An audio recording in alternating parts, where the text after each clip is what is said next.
কিন্তু আওয়ামী লীগ তো আজকের দল না, বাংলাদেশের অনেক পুরনো দল।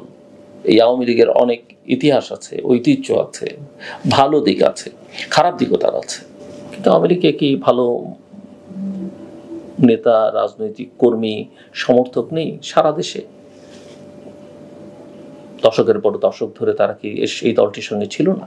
কাজে এই দল করলেই কেউ খারাপ বা সরকারে থাকলেই কেউ খারাপ, মন্ত্রী হওয়াই খারাপ, এটা আমি অ্যাকসেপ্ট করতে পারি না। আমার দেখা আওয়ামী লীগ আমলের নেতাদের মধ্যে, আওয়ামী লীগের নেতাদের মধ্যে এম এ মান্নান অত্যন্ত সজ্জন একজন ব্যক্তি। একসময় একজন আমলা ছিলেন, পরে রাজনীতিতে যুক্ত হয়েছেন। এই আমলে মান্নান সাহেব মুক্ত থাকতে পারলেন না, কিন্তু একটা বিমান দুর্ঘটনায় সবাই মারা গেছে, তিনি কিন্তু জীবনে বেঁচে গিয়েছিলেন।